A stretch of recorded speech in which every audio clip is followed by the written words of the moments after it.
गोसोखौ मोजां मोनदों आरो बयनिबो सायाव कृतज्ञता थादों दे रायजोआ आंखौ अननानै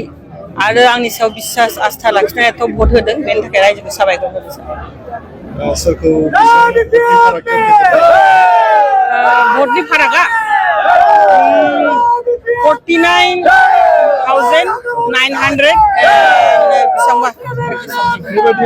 डिफेन्सआव देरहागोन होननानै मिजिंथि दंखायोमोन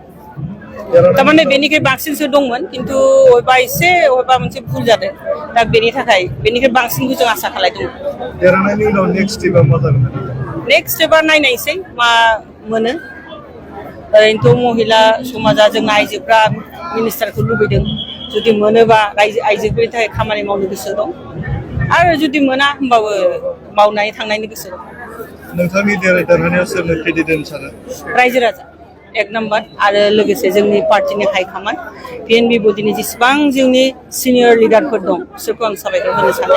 आरो लास्टआव हाग्रामा महिलारिखौबो होनो सानो बिथाङाबो जे लास्ट आंखौ माने आंनि प्रति बिसास लाखिनानै केन्डिडेट हिसाबै होदों आरो दिनैहाय आं बाहाय गसंथानो हादों हाग्रामा महिलारिनि दैदेननायाव BPFनि गासैबो जे बिजाथिफोरा देरहानो हाजोबबाय दिनै बिनि सायाव मा बुंनो सानो निश्चय बिथाङा मोजाङै सानै हयैनो होदों केन्डिडेटफोरखौ आरो